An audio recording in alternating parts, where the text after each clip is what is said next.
Good evening, minions. Nice to see all of you. Welcome to the next session of Modern Physics, where we are going to talk about nucleus in this one-shot session.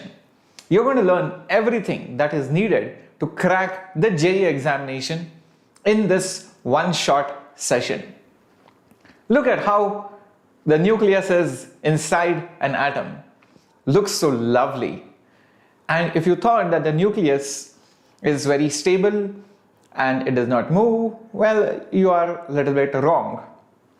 Just like the electrons go around the nucleus in orbits, even the nuclear particles have orbits of themselves, and there are very advanced theories of nucleus which have been proposed in the recent times. But we are going to talk about some basic stuff which is there in JEE, and we are just going to scratch the surface in today's session. And that's what we're going to do, all about nucleus for JEE with me, Shreyas, your master teacher for physics at Vedantu, going live. Hello VK, Yashwant, Yalini, Sam, Science Priya, hello Aishwarya, good evening, good evening. Welcome all the minions out here, and this is Shreyas here, and I not only teach on this channel Enthuse but also on the regular platform of Vedantu, and I have been teaching not just in Vedantu but even before that I was in many offline institutes. And then the moment I realized how this online world is, and what wonders we can do by standing in front of the camera, there is no looking back, and I love the way we can interact with each other. And I also love the way that I can reach out to so many students, be it from Jammu Kashmir, be it from Tamil Nadu, be it from Gujarat, be it from probably even sometimes even outside India. There are so many students who are studying from this channel, because this channel is an English medium for all the students of 11th and 12th grade who want to crack the difficult competitive examinations. So this is actually a very proud moment for me for being here. Hi Minion Aarti, hello Renuka Suresh, welcome. Yes, and welcome. Well, some deep talks going on there between Yashwant and so many others, I guess. All right, so in case, very nice Yashwant. See, you're from Andhra Pradesh. Science Priya is, I'm not sure from where, something she's written, I'm not able to understand. Oh my God, you guys have started talking in Indonesian. Wow, very good. Congrats, Minion Aarti. Okay, so guys, if you want to follow me for my regular posts, updates, etc., go ahead, follow me on Instagram. Do that in case you have not done it yet and you have an Instagram account. Alright, Science Priya is from Chennai. Okay. And do not forget to hit the like button down there, because I need all your energy, your love, your support to conduct these sessions for free for you guys. Be it in 11th, be it in 12th, or maybe you're a dropper student, doesn't matter. You have to go hit the like button, and if you want more updates, go smash that subscribe button as well if you have not yet subscribed to our channel. Alright, let's begin with our class. And before we begin, let me also show you the timetable in brief. In case you have missed any of these sessions of waves or modern physics or of mock test, please go ahead, watch it in the replay, and make sure that you solve the homework problems which is there in the description box below. You can open the PDF of the session. You will see homework problems with the solutions and the answer key. So go try it out. Watch all these lectures. Do not miss any lecture in case for some reason you are not able to attend. And do not forget, tomorrow is a very special thing. Yes, Valentine's Day, but I have a Valentine's Day special for all of you. And with that note, yes, let's begin our class. So tomorrow morning or afternoon, I'll be conducting this session, so keep an eye on that. All right, so let's begin with nucleus. Yes, tomorrow is Sunday. Yeah, I know, Yalini. Okay, so just like the electrons move around inside the nucleus, there are protons and there are neutrons, and they are very tiny. This diagram is not the true representation of an atom. Actually, the nucleus is much smaller. So if you can think of the electron orbiting the nucleus, maybe in your surroundings, maybe your house. Alright, the nucleus will be probably this small. So most likely, or most of the atom is empty, the nucleus is very small. This is not to scale, please understand that. And the nucleus contains some positively charged particles which are called protons, and some neutral particles which are called as neutrons. And that positive charge ensures that the electron stays in orbit, just like the moon goes around the earth because of gravitational pull. Similarly, the nucleus exerts electrostatic pull on the electrons orbiting it to make sure that it stays in orbit.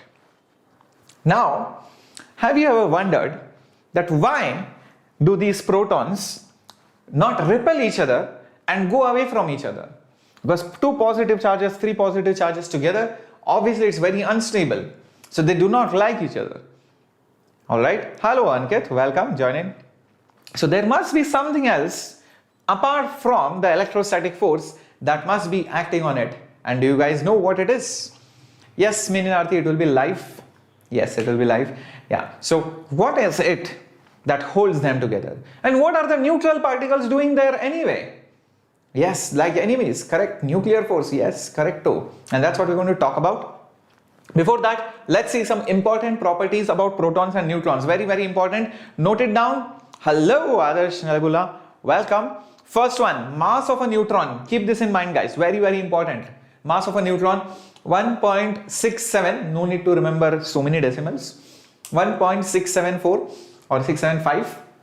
You can say 1.675 into 10 to the power minus 27 kg. It's very small. You can see that. Mass of a proton, slightly, you can say it is lesser than the mass of a neutron, 1.72 or 1.73. You can round it off. Okay, so 1.726 into 10 to the power minus 27 kg. Small differences there, but most of the times we will take it approximately equal. Note this down. Last one, mass of an electron. It's actually not a part of nucleus, but just to give you an idea. Electron's mass is even less, 9.1 into 10 to the power minus 31 kg. Hello tornado, welcome. So we have a stormy weather right now. Thanks to our tornado. Well, that's the weather forecast for today. Okay, so mass of a neutron is there. Okay, so what is the charge? The charge is obviously 0. The charge is 0. It's a neutral particle. The charge of a proton is plus E. The charge of an electron is minus E. Keep this in mind. Alright. Next up, if two or more atoms, if they have the same, alright, atomic number. What is Z? Atomic number. What are they called? They are called as the isotopes. They are called as isotopes. If two or more atoms have the same atomic mass number, total number of neutrons plus protons is same, then they are called as isobars. And similarly, if they have the same number of neutrons, then they are called as isotones. Keep this in mind. Lastly, Z plus N is equal to A. This is another equation which is very simple to remember. Z is the atomic number, N is the neutrons, and A is the atomic mass number. That's how it is. So if you want to write carbon, generally you put the atomic mass number on the top, which is 12, and number of protons on it, so that will be 6. 12 minus 6 is 6, so it has 6 protons and 6 neutrons. Together it is 12 number of nuclear particles. So remember one thing, together protons and neutrons together, alright, what are they called? Nucleons. They are called as nucleons. Keep this in mind. All the particles inside, residing inside the nucleus are called as nucleons. Keep this in mind.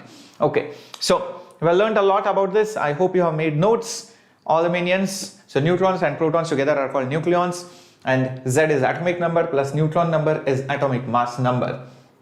Now, having said this, let us talk about the radius of the nucleus. Roughly it's spherical, not exactly, but approximately. So if I have to talk about the radius of the nucleus, remember this formula, very, very important. The radius is approximately equal to, keep this in mind, very, very important, 1.1, all right, 1.1 multiplied by atomic mass number whole raised to 1 by 3 in femtometers. This femto is 10 to the power minus 15 meters. All right, so femto is basically 10 to the power minus 15. So just like micro is 10 to the power minus 6, pico is 10 to the power minus 12, nano is 10 to the power minus 9, femto is 10 to the power minus 15. That's how it is. So this is the radius of the nucleus approximately. All right, so this is something which you should remember. All right, very good.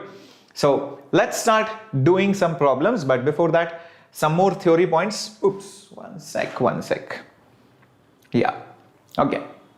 So sometime back I was just asking you, right, you know that nuclear particles have positive charges. How come they do not repel each other? They are like enemies. Some of you said that. Yeah. So sir, so why did you wrote like this? I'm not sure.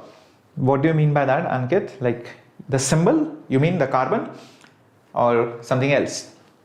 So like I was saying, guys, you know the particles repel each other, and that is the reason why you must think that there must be some extra force apart from the electrostatic force which binds them together. So that force is basically called as the nuclear force. I mean, you're a little bit late, but don't worry, I've just missed probably 5 minutes or something. So you can just slide back, catch up at 2x speed and arrive at this current point. Okay, so let's talk about the properties of nuclear force. So first point, nuclear forces are attractive forces. Keep this in mind. Nuclear forces are attractive forces which act between proton, neutron, neutron, neutron, as well as neutron, neutron. So neutron, neutron, proton, proton, proton, neutron, all kinds of combination you can have this nuclear force. And this nuclear force also depends on the spin of the protons or neutrons. You don't have to know the formula, but you should know some basic pointers. It depends on the spin and it is attractive and it can act between any of those two particles, protons or neutrons. So understand, it's not because of the charge, it's because of some new kind of force, all right, which is called as the nuclear force. Okay, next important point. All right, so just like I was saying, it's a new kind of force, does also mean that it is independent of the charge or that mass. It's something different. Just like the electrostatic force depends on the charge, not on the mass.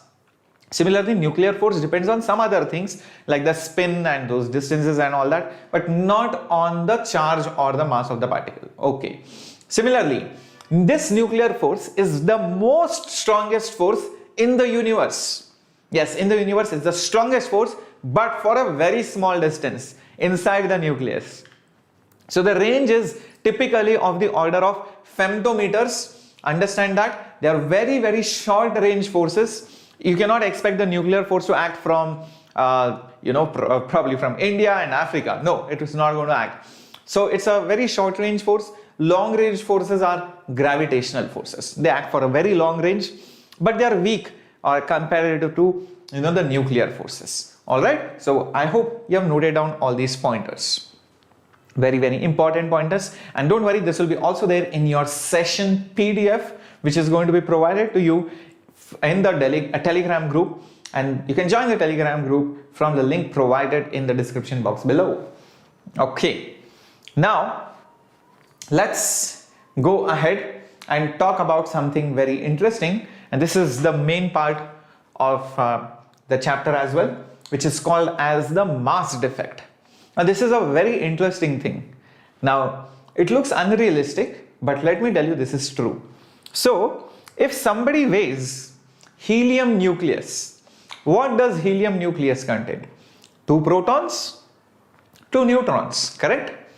And if you weigh it in a span, let's say, this is hypothetical just for your understanding, and if you weigh the same particles, 2 protons, 2 neutrons, but not in the nucleus, separately, you ask the proton, hey, you stay there, hey, you proton stay there, hey, you neutron stay there, hey, you neutron stay here. You 4 are separate, you are not supposed to stay together.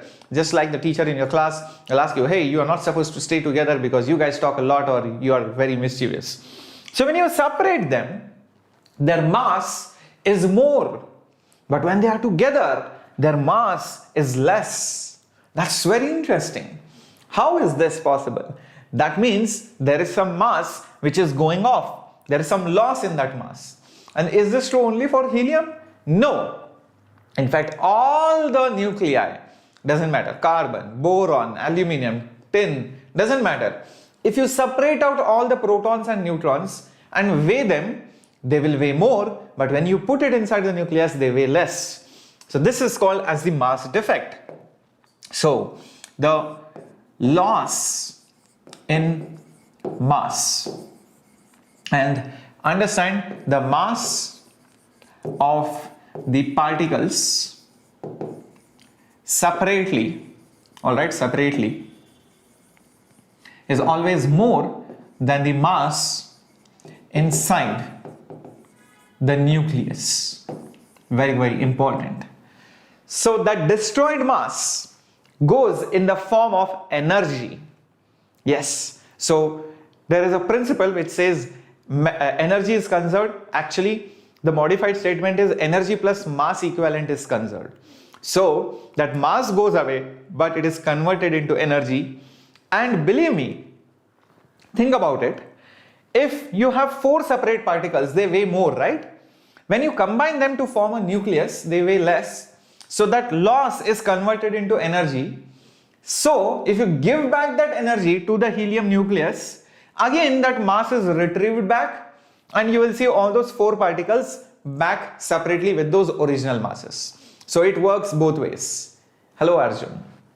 So remember this. So 4 particles separately, combine them together, mass is less, it releases energy. But you give back the energy to the nucleus, 4 particles are separated, again their mass comes back to their original higher value. Okay. So this is the principle of mass energy equivalence. So keep this in mind. The mass defect which is there into C square gives you the energy which will be given out or which will be absorbed. So if mass is lost, energy is released, and if energy is supplied, then I can say the mass is created. That's how this works. So this delta m c square is equal to E. Very, very important equation. I'm pretty sure you have heard about this, provided by Einstein using the principles of relativity. Yes, cool. And c is speed of light, obviously. Now some more things that you should remember. Very, very important things. I'm going to give it to you now. Now, usually you can put mass in kgs, c in meters per second. You will get energy in joules. But usually at atomic scale, you do not talk in joules, because joules is a very big unit for atomic scale. So you use electron volt. And instead of kgs, you use atomic mass unit. And what is 1 atomic mass unit? 1 AMU is 1/12 the mass of, alright, 1/12 the mass of, 12C6 carbon atom. Alright, so 1 AMU comes out to be, alright, approximately, you should know this value guys, it is almost the mass of a proton or a neutron, 1.66 into 10 to the power minus 27 kg. You should know this. It's almost similar to mass of a neutron or a proton. Correct. And when you express mass in AMU, C value, if you substitute this energy, if you convert it into electron volt, then the modified formula comes out to be, the energy is, alright, the energy is delta M into 931 mega electron volt. Very, very important. I just converted this. This delta M, keep this in mind, is an atomic mass unit. So just multiply by 931, you will get the answer in mega electron volt. Keep this in mind. Very important. 1 AMU corresponds to 931 mega electron volt. So delta M AMU corresponds to delta M into 931 mega electron volt. Is that clear? Very good, very good, very good, minions. Now, how do we use this? All right, so let's see. So, one thing which you should remember is something called as binding energy. Say for example, I'm talking about the carbon nucleus, all right? the proton has some mass, the neutron also has some mass. Okay, so remember this. If I take the mass of carbon nucleus, all right, this carbon nucleus mass is definitely going to be less than the mass of proton. How many protons are there? You can check. In a carbon there are 6, so Mp into 6 plus how many neutrons are there in a 12C carbon atom? 6 neutrons are there, so mass of neutron into 6, it's definitely going to be less. That amount which is less is called delta M, all right, that is delta M, that is the mass defect which is going to be there, and this mass defect is definitely going to give us that energy. That energy is going to be delta M C square. Now my point is that, look at this equation like this. There are, all right, there are 6 protons, all right, there are 6 protons, plus there are 6 neutrons. Together they will form a nucleus, carbon nucleus. They'll form a carbon nucleus.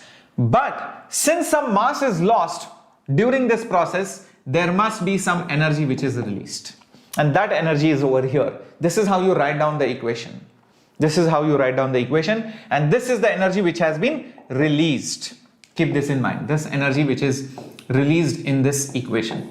If you reverse the equation, this will be the energy which will be absorbed to break the carbon nucleus into the separate entities out there. All right. Now think about it. This energy, if it is more, okay, this energy, if it is more, then the atom, that nucleus becomes more stable. Why does it become more stable? Because think of the reverse process. In order to break that carbon nucleus, you need to provide more energy to split it into individual particles. So if this energy is more, that means it is harder for me to break the nucleus into separate protons or separate neutrons. So this in a way gives me the stability of that particular nucleus. But there is a more important property than that, and that is called, I'll come to that first, but before that, this energy is also called as the binding energy. The binding energy. Why is it called the binding energy? Because, think about it, this is the energy which is released when the particles bind together to form a nucleus. That is why it is called as the binding energy. So if you provide binding energy, the particles get separated. That is why the name has been given as binding energy.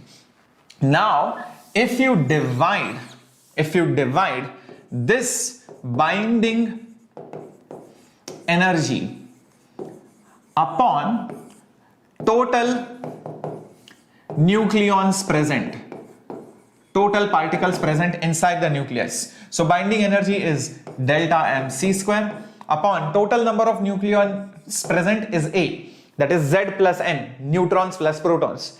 That is called as binding energy per nucleon. What is it called? Binding energy per nucleon. That means how much energy is needed per particle to separate it out from the nucleus. And this entity, keep this in mind, this entity which you are going to get, which is binding energy per nucleon, this tells you the stability of that nucleus. It tells you stability of that particular nucleus. Keep this in mind. Yes. Is this clear, everyone?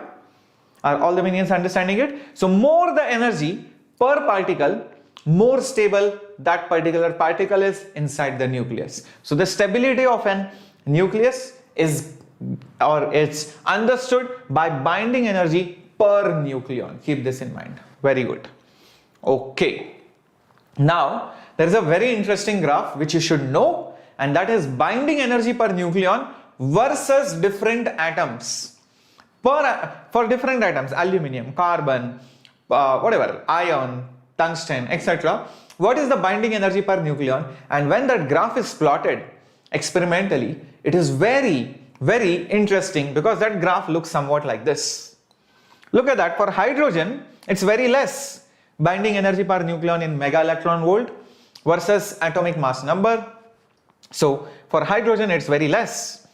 As you go from hydrogen to helium to lithium and nitrogen, oxygen and so on and so forth, sulfur and all that, it keeps increasing. So more the energy, more the stability.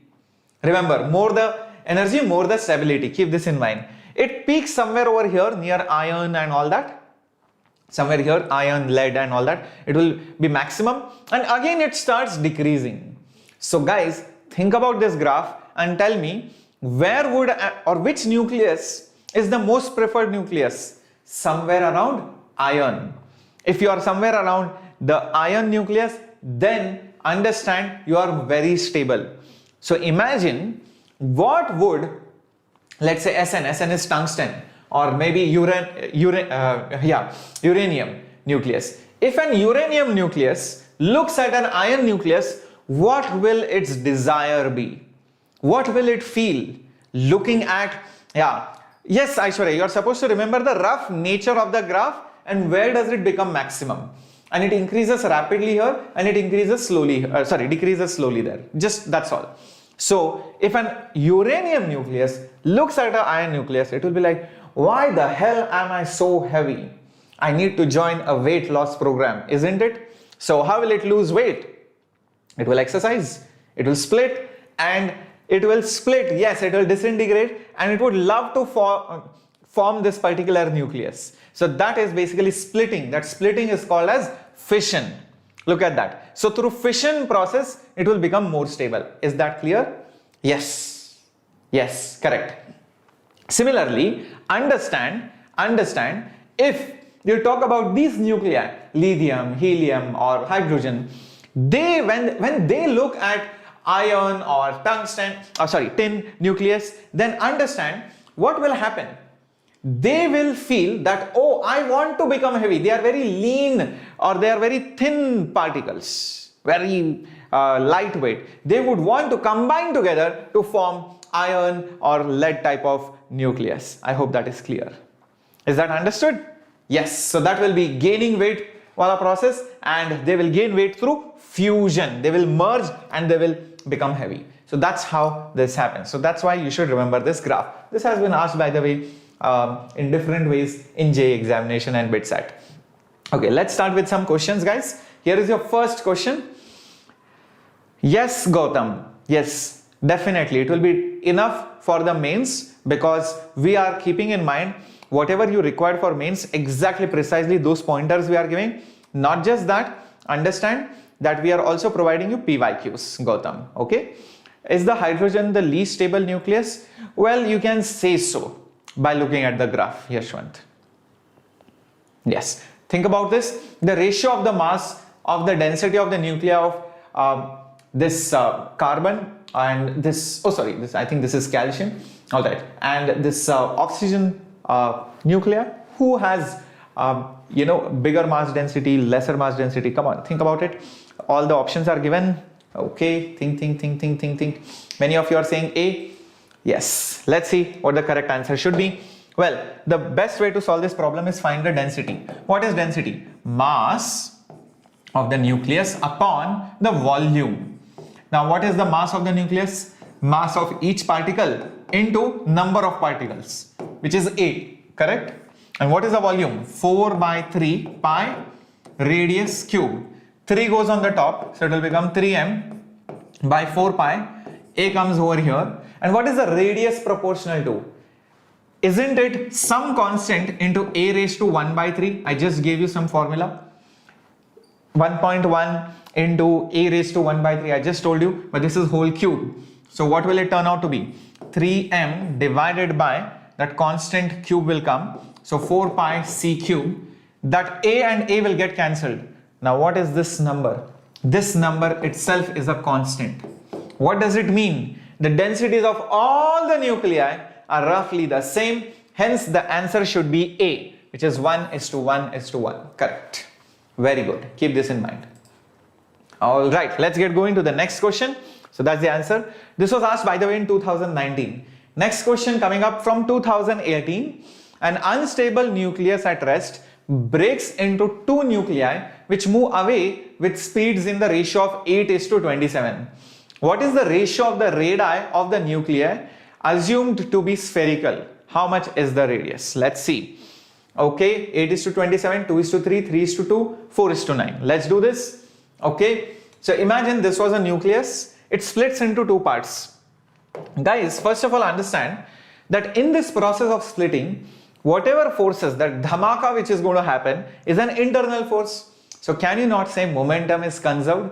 So think about it. If this nucleus moves here after splitting and this nucleus splits over here with speed v2 and this was at rest, can I not say that initial momentum is equal to final momentum? And if I know this as a fact, initial momentum is 0, final momentum will be m1 v1 and minus m2 v2. Therefore, I'll get v1 by v2 is equal to m2 by m1. Now, if this much is clear, then think about it. Already we know the ratio of the velocities. It is 8:27. So therefore, it will become 8 divided by 27 is equal to m2 by m1. Now, I don't know the mass, but I know mass is proportional to volume. So hence, I can say this is density into volume 2 upon density into volume 1. What about densities? Remember, densities are same. I just proved it to you. So don't worry about, the densities. It is going to get cancelled out. And what is volume proportional to?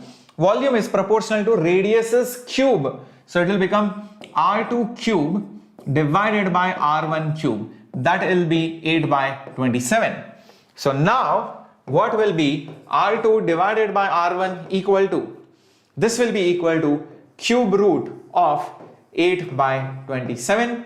Therefore, R1 by R2, flip it, and cube root of 8 is 2, cube root of 27 is 3. So hence that's the answer. Yes, very good. 2 by 3 or 3 by 2. 3 by 2, be careful, it's 3 by 2. Yes, 3 by 2. A lot of people think that it is 2 by 3. They forget. This is what I tell guys, this is very important.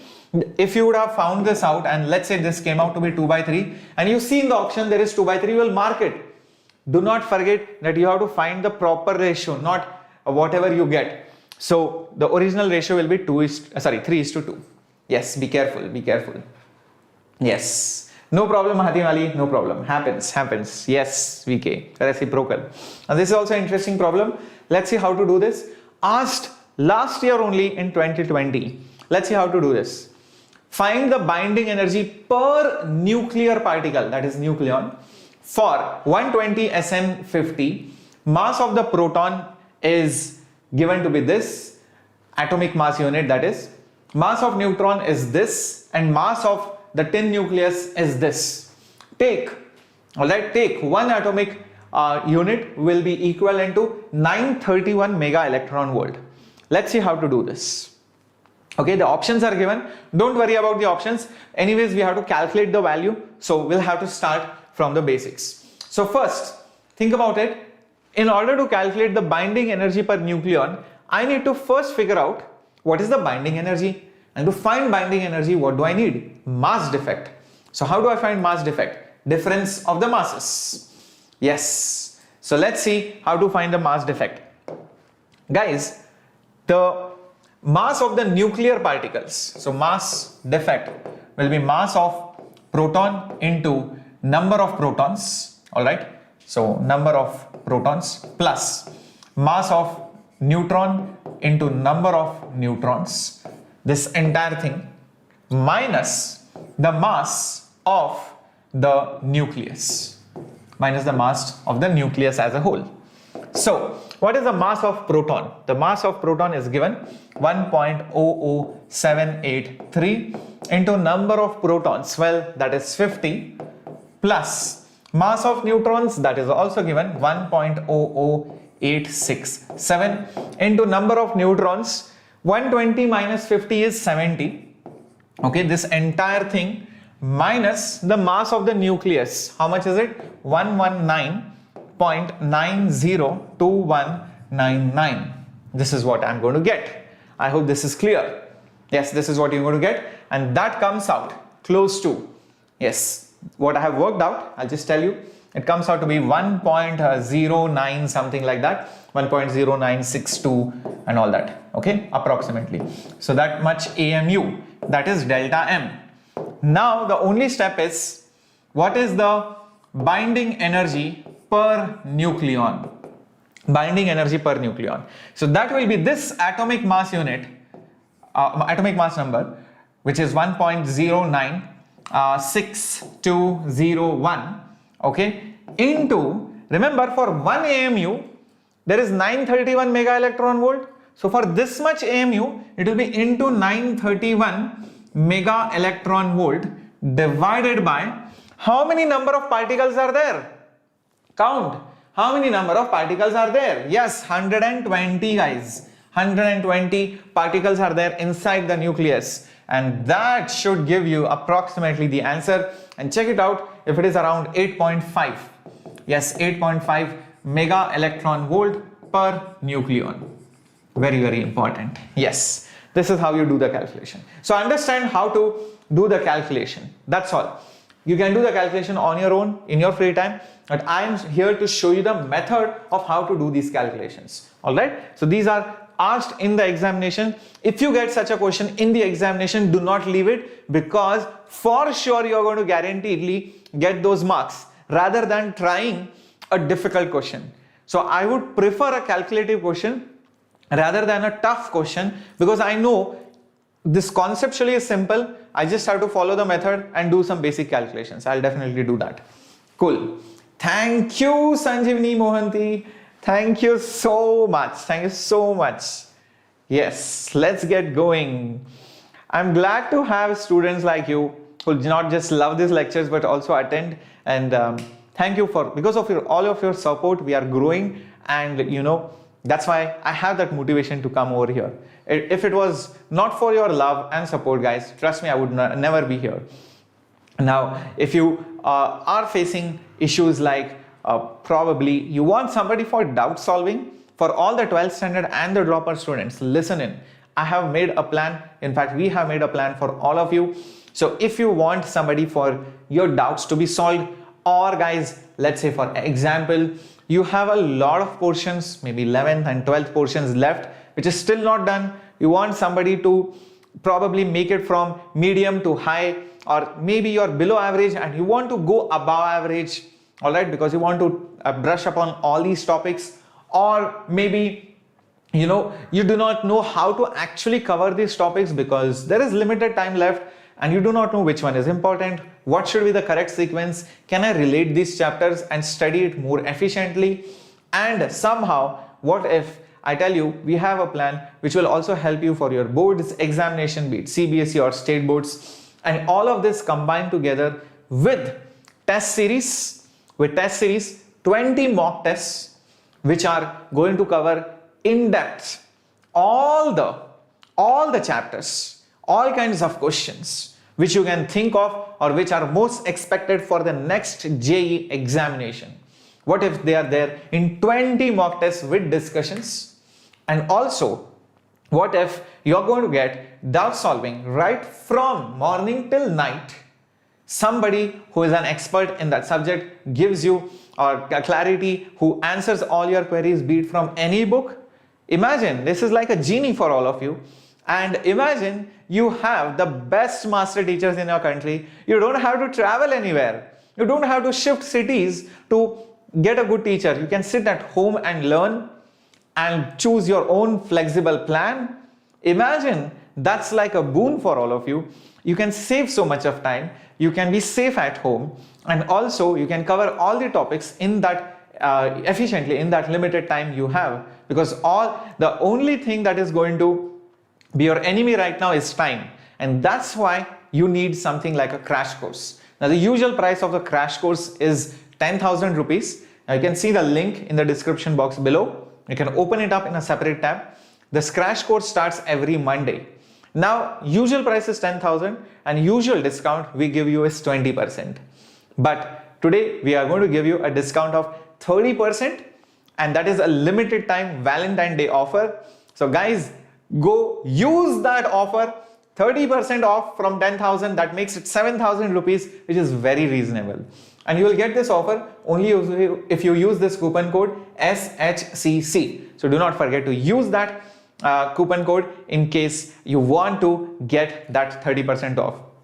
Or if you feel that somebody else, maybe your cousin or your friend, is going to benefit, please share this link and the coupon code with your friend and explain him or her those benefits of joining the crash course. I'm really sure many of you are already enrolled, so go ahead, check out the link in the description box. Now let me also talk about what happens if the nucleus is unstable. We are talking about binding energy per nucleon and so on and so forth. So let's talk about what happens if a nucleus is unstable. My God, Princey, you just read my mind. You just read my mind. I mean, yesterday only I was thinking about this. Yeah, I was just thinking about this. Hello, Priyanka Mehta. Welcome to this channel. Good evening, Vignesh. Hello. Yes, Sanjini, don't worry. We are going to also plan for JEE 2022. So if you are in 11th, don't worry. You can watch all the lectures of 11th standard in short, so that you can revise all the concepts thoroughly and you are very well prepared for the next year.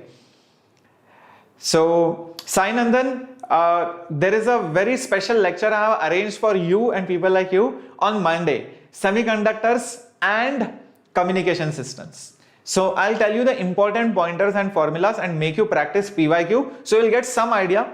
So if you get a question, maybe you can attempt it, and if you get the marks, be happy and probably you can come and tell me. But even if you don't get it, it's okay. But I'm going to create a special lecture for all of you. Don't worry. Hello Diya, good evening. Yes, Princey, I'll do that. Definitely. No problem, Sai. I'm there for all of you. So I keep reading all your comments. Sometimes I'm not able to reply to all your comments which you post on the video, but I make it a point that I respond to as many comments as possible. So just make sure that you keep on posting the comments, and I'll definitely keep on responding to you guys after the video ends in the comment section. Alright, and if you are new to the channel, do not forget to hit the subscribe button which is down there, and also do not forget to smash that like button in case you have not done it yet. Alright, so let's do this. Yeah, correct, Hatim Ali and SL, yes. So we are going to talk about that, but before that, look at this nuclear reaction. You might be wondering why sir is doing a lot of chemistry these days. He started with thermodynamics and then he went to probably atomic structure. Well, that's how modern physics is. Okay, so look at this nuclear reaction. What kind of nuclear reaction does it represent? Fission, beta decay, sigma decay, fusion. What is this? Well, very good. Most of the minions have given the correct answer. Okay. Thank you, Yashwant. Alright, so the correct answer is beta decay. Alright, very good. So, there are three kinds of decay. Actually, there are four kinds of decay. Alpha decay, beta decay, gamma decay, fourth one. I was reading your chats. Somebody was talking about chocolates and ice cream. Tooth decay. Yes, that is the fourth kind of decay. Keep this in mind. Okay, so we are not going to study fourth kind of decay, and probably all the doctors who are attending the lecture, future doctors, maybe they will study that in the future. Alright, now, oh, by the way, beta plus decay is also a decay, so I can categorize this as the fifth kind of decay. Yeah, so this parent decays into daughter, and there is no son out here, but it's probably only daughters. Alright, so the parent decays into a smaller nucleus called as the daughter nucleus and can emit three kinds of particles. Alright, and the three kinds of particles are, one is alpha particle, which is nothing but helium nucleus doubly ionized. Then you have beta particle, which is nothing but electrons at the end of the day, and gamma rays. It's not a particle, just like electromagnetic spectrum. So it's a special part of that electromagnetic spectrum. Yes, daughters are epic. I agree. Yes. So it's a gamma ray, or basically a small part of the electromagnetic spectrum. Yes. So remember these reactions, very important. If there is an alpha decay, the symbol for that alpha particle is 4 particles are there, 2 neutrons, 2 protons, but atomic number will be 2. Think of it that way. Alright, atomic number of protons will be 2. So total number of particles 4, number of protons 2. So that parent will decay. So atomic number will reduce by 2 and atomic mass number will reduce by 4. And you have to balance the equation. Remember, whatever is there on the top will also be balanced and whatever is there below will also be balanced. Keep this in mind. Yes. And then yes. Next type of decay, beta decay. In beta decay, understand very interesting thing. The beta particle has negative 1 atomic number, think of it. Mass wise it is 0. So to balance that equation, look at that, the daughter has a higher atomic number by 1. So it shifts in the periodic table up. Think of it that way. So here it shifts down by 2 places, here it shifts up by 1 place, and this is an isotope. You can see that, sorry, it's not an isotope, it's a isobar, my bad. Yeah, because the atomic mass number is the same. Atomic mass number is the same. Keep this in mind, okay? In beta plus decay, this will be +1. This will be +1 and this will be Z minus 1. That will be a beta plus decay. And last one, the gamma decay. Now you might wonder, okay, what the hell is happening out here? I mean, like, look at this, 0, 0, that's a gamma ray. It does not have atomic mass number, atomic number, okay. There is AZ, nothing has changed, it looks like that. So you might be wondering, why the hell did it do this? Well, let me tell you, this nucleus actually was very unstable. So it was at higher energy levels, it was in its excited state. Remember, when a hydrogen atom is in excited state, then it goes to ground state, it comes back to ground reality, it becomes very sad, disappointed, alright. So it was excited, it goes to ground state. During that process, what does come out? Photon, right? Similarly, if a nucleus is very excited, it comes to ground state, then it emits photons, that is gamma rays, correct? Yes. So beta plus decay is nothing but, I'll just write it over here, beta plus decay will be symbolically 0, beta plus 1, and reaction wise it will look something like this, X dash, alright, it will be Z minus 1 plus beta plus particle, so it will be 0 plus 1. That's how it will look like, alright? Yes. Okay, yes, thank you. I will drink some dihydrogen monoxide. My God, thank you so much. I'll definitely drink that. Okay.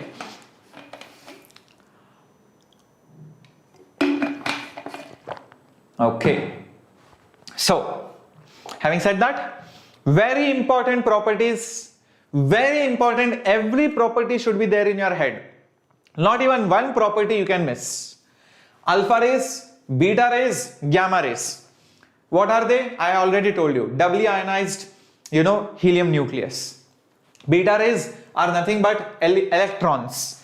Gamma rays, they are nothing but just like X-rays, light, infrared, etc. They are very high energetic rays. Next, is gamma rays neutral? Yes, because it is chargeless. Photon is chargeless. So, beta rays will be negatively charged. Alpha rays will have double charge, 2e. So understand, next thing, ionizing power. Alpha rays, when they pass through air, they will have such high energies because they are first of all bulky, huge, occupy a lot of space, alpha particle, and they are going with high speeds. So they will knock out the electrons of air molecules, and that's why they have really good ionizing power. Beta rays, their electrons comparatively smaller, so they have less ionizing power. And gamma rays, they are waves, so there is very low probability that the photons will strike the electrons and they will knock out the atoms. So they have very less ionizing power. Similarly, penetrating power, because gamma rays are very tiny, very small, just like a mouse, it will sneak in, it will find the gaps and it will escape, so they can penetrate very easily. But alpha, they are huge, they are bulky, so the moment they enter, they will do dish, dush, dush, they will hit so many other particles and they will definitely not be able to penetrate. It's like a big fat guy trying to enter a room full of people. Yes, that's what is going to happen. Okay, and then electric and magnetic field. So alpha rays and beta rays, they will definitely get deflected because of electric and magnetic fields, because they are charged. But gamma rays, they are photons, so they will not be deflected by electric or magnetic fields. Last pointer, speeds. Yes, their speeds are not too much, but they are almost 10% to 20% of the speed of light, alpha particles. Beta particles are 90% the speed of light, and gamma rays, they are light basically, so they will travel with the speed of light. Yes, that's how it is. Okay, Yogesh, this is a English channel. Alright, this is an English channel, so sorry, we cannot use Hindi out here. Alright, Yogesh, cool. No, Saurav, this chapter is not at all lengthy. We have reached almost the end of the chapter. You are doing one shot with me. Done. Now few more things. Just 10-15 minutes more and we are done. Alright. Look at this reaction. This was in fact asked in 2005, I believe. So there is a transformation denoted by some element X. There is a neutron, there is an alpha particle, 7,3 lithium, which is the unknown nucleus. Come on, think about it. What is that element X? What is that X? Come on, think about it. Hello Samiksha, hello Fida, join in, welcome. Yes, let's see how many of you get this. Okay, no problems if you have not got it. I'll tell you what is happening. Very interesting. Saurav says B. Okay. Well, so what happens is that X element unknown plus neutron gives you lithium plus alpha particle. This is that reaction. Now you just fill in the blanks. Okay. Think about it. Lithium 3, 7, alpha 2 and 4, neutron 0 and 1. Now balance the chemical reaction, that's all, this nuclear reaction rather. So this will be nothing but, think about it, this will be 5 guys. 7 plus 4, 11. So guys, I feel this should be 10. So I think there is only one option like that, and that will be A. Correcto, excelente. It's not 11. People forget that this N, this neutron is on this side. So whatever is here is with this guy and whatever is here is with this guy. So this is a special notation. People just got confused. They did not pay attention to that N. Yeah, correct. Cool. Yes, let's get going to the next one. So that's why many people lost marks and many people marked this as the answer. Be careful guys. But anyways, you should not mark this because this number 4 does not match na then. So think about it. Okay. Now let's talk about radioactive decay. So guys, can you identify this couple? Since it's a Valentine Day. Come on, Valentine Day special. Who is this couple? Come on. Who is this couple? Come on. Think. Marie Curie and yes, the Curies. Yes, Marie Curie. Such cute names, guys. Marie Curie, Marie Curie. Such nice names. Don't you agree, guys? Yeah. So what did they do? What did they discover? Yes. So they discovered basically radioactivity. Now, the worst part is, I don't know, you should be happy or sad about this. Yes. So when they discovered, they did not know what radioactivity does to humans. And they got affected by radiation and they died because of that radioactivity. Yes, that's the sad part. So, yes. Okay, so radioactivity is actually very, very dangerous. You will not see radiation, and if you have seen some documentaries on Chernobyl or any other nuclear disaster, you would know that radioactivity is very bad. So, you cannot see that radiation, but eventually, depending on how much you are exposed, your body will start reacting to it, and basically, it is very bad. I mean, nobody should go through that. So, SL, how is that awesome? Well, till death do them apart. So, I think that in a way is awesome, but also at the same time sad. I hope you understand what I mean. Yes. Oh my god, Fida, I'm not sure why that is happening here, but maybe internet problem. Just check your data speed and all that. Okay, so let's go ahead with the formulas. What are the formulas? The first formula of radioactive decay. If there is a parent nuclei, okay, this is radioactive, it disintegrates into daughter nuclei, then the rate at which it disintegrates, so that is rate of disintegration. Don't say sir disintegration, is it derivatives and all that? Okay, so that is directly proportional to the number of radioactive nuclei present in that sample. And mathematically speaking, rate is nothing but dN by dt.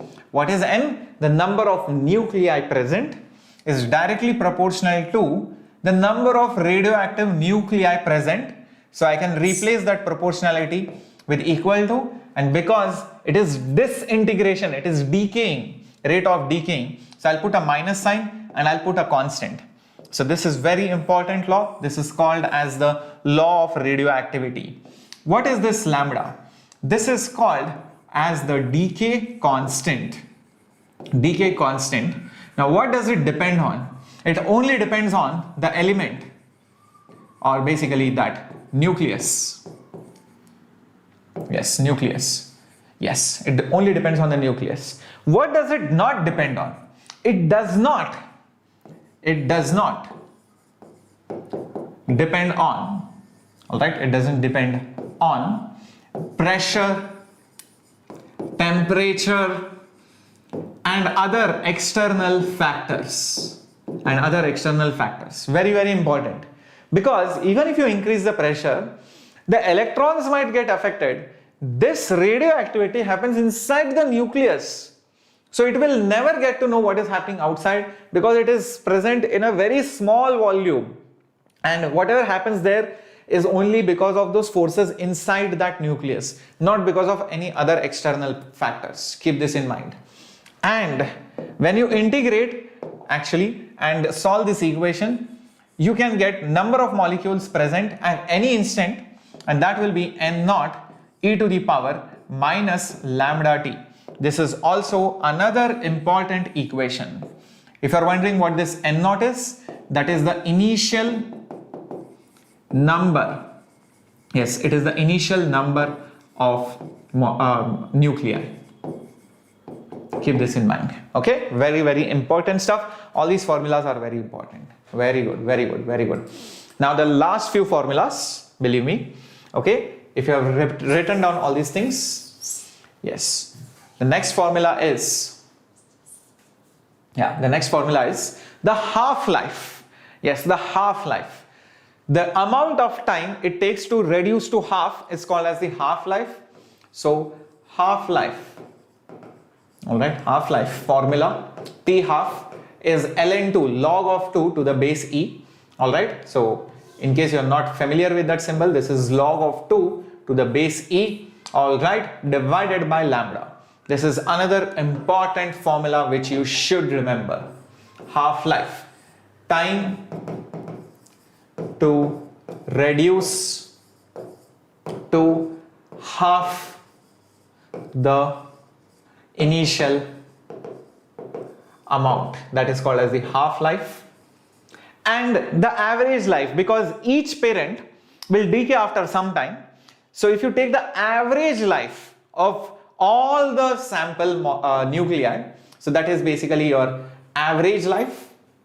So average life of a radioactive sample. So the symbol for average is triangular brackets, that is 1 divided by lambda. Keep this in mind. Average life is 1 by lambda. The triangular brackets represent average for any quantity. Very good, very good. Hello Jaswant, welcome, welcome. I'm very good. Thank you. Very good. Ankit noted all the notes. Yes. Yes, the rest of the chapter is similar to first order kinetic reaction. Correct, correct, correct. Very good.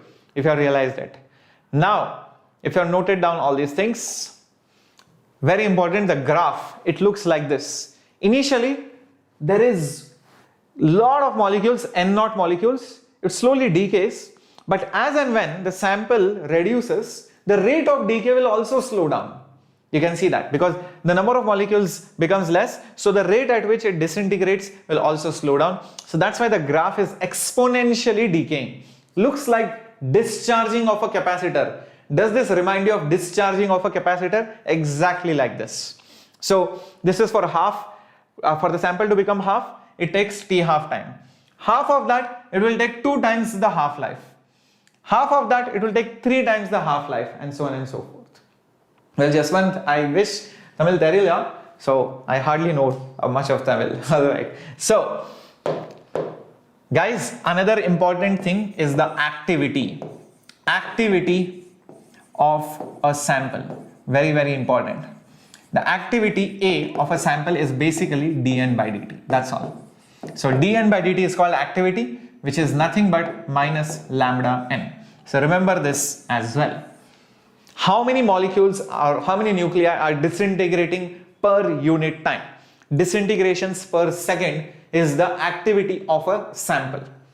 Alright. No problem, Ankita. I understood. Yes, you're making notes. That's why. So here comes the first question for all of you. 3 more questions, that's it, and we are done. Correcto.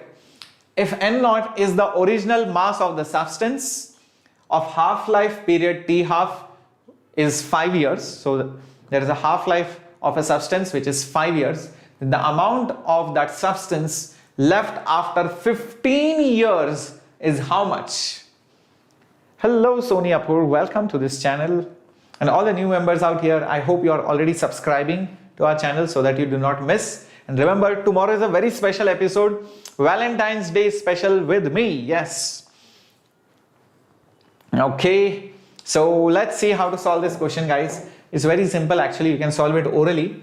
So at t is equal to 0, at t is equal to 5 years, at t is equal to 10 years, at t is equal to 15 years. Think at t is equal to 0, there will be N0 amount of molecules, N0 number of nuclear particles which are radioactive. After one half-life, N0 by 2 will be remaining, correct? Half of them will get decayed, half of them will be remaining. After more 5 years, half of this will be remaining, which is N0 by 4. After more 5 years, half of this will be remaining, so half of N0 by 4, which is N0 by 8. So that's it. That's the answer. N0 by 8. Correcto. Very good. Yes, that's the option, which is correct. N0 by 8. Yes, that's the answer. Option A. Let's get going to the next question. Here it comes. 2019 question. 2 radioactive materials A and B have decay constant 10 lambda and lambda respectively. So A has 10 lambda, B has lambda. Initially they have same number of nuclei. Keep this in mind, same number of nuclei initially. Then what is the ratio of the nuclei of A to that of B? If the ratio of the nuclei of A and B is 1 by E is that constant 2.7, alright. After how much time will that ratio be equal to 1 by E? That's the question. Let's solve this. Some options are given. I don't care about the options. Let's see what times of lambda will be the answer. After how much time will the ratio of the nuclei be 1 by E? So we have to basically find the time, right? So let's see how to do this particular problem, guys. Okay. So think about it. All right. There we go. Okay. Number of molecules of A upon number of molecules of B. I can do one thing. I can use the formula. Number of molecules or number of nuclei left will be initial amount into e to the power minus lambda t. That is the formula. I just gave it to you. N0 e to the power minus lambda t. That will give you the number remaining. Now since both of them initially had the same number, that's why I will put N0 over here. But the lambdas are different. So A, alright, material A has a decay constant of 10 lambda. So here I should put minus 10 lambda t. Material B, alright, material B has a decay constant of lambda. So it will be e to the power minus lambda. Now this ratio is given to be 1 by e. So this ratio is given to be 1 by e. So I'll just put 1 by e is equal to n naught goes off. So it will become, I can take this guy below. So it will become 1 by e to the power minus lambda t into e to the power 10 lambda t. So this will become 1 upon e to the power 9 lambda t, that is 1 by e. Now take reciprocals. So e raised to 1 will be e to the power 9 lambda t. Comparing both their powers, 1 will be 9 lambda t. Therefore, t will be equal to 1 by 9 lambda. That should be the answer. Yes, I hope this is clear. Yes. Yes. Very good, very good, very good, very good. Okay, cool. Shall we go ahead? And there we go. 1 by 9 lambda. That's the answer. Now, the last question for today. There is a radioactive nucleus or A and the half-life is T. It decays into a nucleus B. Okay. At T is equal to 0, there is no nucleus of B. At some time T, the ratio of number of B to that of A is 0.3. Then what is T given by? Looks very confusing. Don't worry, I'll help you out how to solve this particular question. So don't worry about the options, guys. Just remember there is some T log of 2 log of 1.3 somewhere. So we need to somehow get to this particular point. So let's see how do we do this. Okay. So first of all, let's try and visualize what exactly is happening. So there is a radioactive material A which decays into B. Okay, cool. At T is equal to 0. So let's see. When the time, alright, when the time is 0, there is no nucleus of B, but there is only some nucleus of A. So let's say the nucleus of A number present is n0. The number of nuclei present is n0. Just assume that. After some time t, there is some amount Na and there is some amount Nb. Please understand, this is the amount remaining of A. This is the amount which is formed of B, the daughter.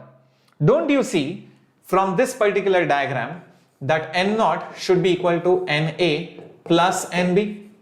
Because if there are 100 present and now there are 80 left, so 20 would have decayed to form the daughter. So 80 plus 20 will be 100. That's what this equation says. Correcto. Now, let's do this. Acha.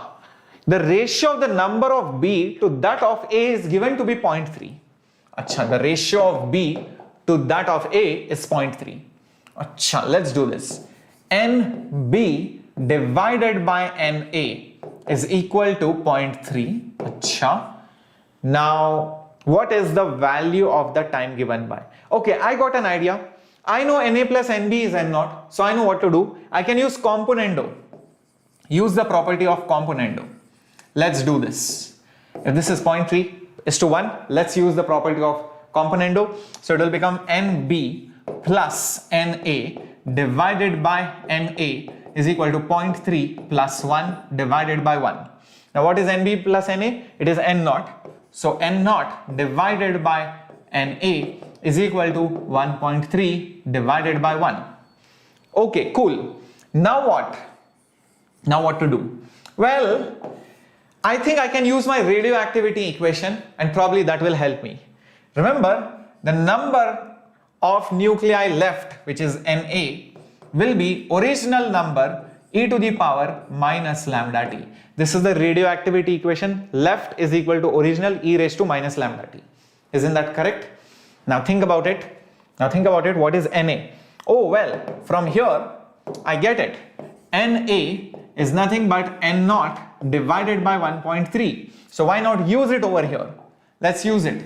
N0 divided by 1.3 is equal to N0 e to the power minus lambda t. N0, you can see that N0 and N0 goes, and therefore it will become 1 by 1.3. Take this downstairs, it will become e raised to lambda t. Flip it upstairs, so it will become e raised to lambda t is equal to 1.3. Now write it in the logarithmic form. So it will become log of 1.3 to the base e is equal to lambda t. Well, now hardly anything is remaining. Now t will be equal to log of 1.3 to the base e divided by lambda. Now do not forget, what is the formula for half-life? Half-life t is log of 2 to the base e divided by lambda. So lambda is log divided by half-life. They have given the half-life is t. Keep this in mind. So therefore that small t which is there, that will be equal to log of 1.3 to the base e divided by lambda. Lambda will be log of 2 to the base e into t. Yes, into t. So that would be the answer. That would be the answer. Yes. Yes, this is how it is. So you need to understand that initially A was present, B was not present. The amount of A molecules left is Na, decayed were Nb. So the decayed is basically the daughter nucleus. Na plus Nb is N0. And the next thing is ratio of B to A. B to A is 0.3. So using componendo, I got this, and I know Nb plus Na is nothing but N0.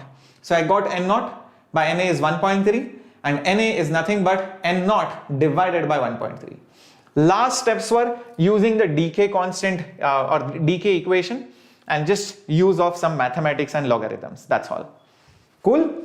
Very good, very good, very good. That's how you solve this. Excellent. Now I have kept, yeah, you can see this is the answer. I think the T is missing over here, so ignore that. Okay. So these are some questions which I have given to you for homework. You have to try it out on your own without looking at the solutions which are there on the next page. So these are the options given. This is the question given. You can see the options, the solutions, etc. Everything is given on the next slide. So don't look at the solutions or the answer key. So 3 questions have been given to you as homework. Now how can you get this homework questions? You can join the Telegram group. Join the Telegram group, you will get the PDF of today's session. At the end, you will see these homework questions. So do solve them today itself so that you can just put aside nuclear physics for now after this, because this much is enough for cracking your JEE Mains examination. Yes. Oh my God, Ankit, your birthday is on 19th Feb. Yes, definitely remind us and definitely will wish you. Yes. And for all the 12th and the dropper students, do not forget, we have a special plan for all of you where we are going to solve all your doubts from morning till night. There will be 15 full syllabus and part test series along with discussions with teachers like me. Also special sessions from Pulkit sir, Anand sir to give you special tips and strategies before the examination. And also we have planned live lectures, yes, along with the recordings so that you can brush up on their theory, and all the 11th and the 12th standard syllabus will be completed in these sessions. And these crash courses have been designed exclusively so that you can crack the upcoming JEE entrance examination. So to know more about it, go ahead in the description box. You'll find a link for the crash course. Just open it up, check it out first, and then join the crash course as soon as possible, because the next batch is starting this Monday. So I'm pretty sure you don't want to lose out on that opportunity. And I'm telling you now, this discount which is there of 30%. So right now the course fee has come down from 10,000 to 7,000. I'm telling you for sure, this course fee is going to go up from tomorrow or maximum by Monday. So if you don't join it, I'm pretty sure you have to shell out unnecessarily 1,000 extra. So I don't want you to do that. So please go ahead, join the link, join the course using the link which is provided in the description box below, and use the coupon code SHCC. Only then you will get the discount. Pass it on to your friends or relatives in case you think they will benefit from this. And if you are new to this channel, hit the subscribe button so that you can get all our awesome lectures and videos out there. Thank you guys very much for being here. You want to sing a song tomorrow? Maybe, I don't know. Let's see how it goes. And guys, if it's your birthday or if it's a special thing, do let us know. We'll definitely make sure that we all wish you together, and you guys will definitely feel special about it. Is this for only class 12th above? Yes. For class 11th, we have the pro subscription edunar. All right. Sir, what are the topics that an early starter can do? Sai, depends whether you are in 11th or 12th. That's one thing. And Sai, I can respond to you in detail. Can you just put this up as a comment below in the session? All right, just put it up as a comment below in the video. I'll definitely respond to you in detail if that works for you and Sai. Okay, so go hit the like button as well, guys. Okay, Science Priya, definitely will wish you too. Okay, so okay, cool, Ensai, very good. Ayush says, I have applied for February attempt only due to lack of money. क्या मैं next attempt के लिए apply कर पाऊंगा? I think so, Ayush. It should be open up. It should be opened up very soon. But Ayush, I really hope that people like you who are so enthusiastic should definitely attempt the examination. Please don't worry about money. Ayush, I'm pretty sure you will get back all the money, and that too you'll get a lot of money once you join or get a seat into IITs. Don't worry, full support from our side, and that's why we have started the YouTube channel, so that you can get quality free education from the topmost teachers in our country. Okay, NEET exam, Jagdish, nobody knows. Probably the announcement will happen next week. So as soon as it happens, definitely we will make it over here itself. Okay, don't worry. Okay, chalo, bye bye. Take care, Ayush and others, and Palak and Jagdish, Saurav, Science Priya, Yavar, Aishwarya, Princey, Edunar, Ensai, Yalini, VK, everyone. Yeah, thank you, Princey. Bye bye. Take care. See you tomorrow and also day after tomorrow. Bye bye. Take care.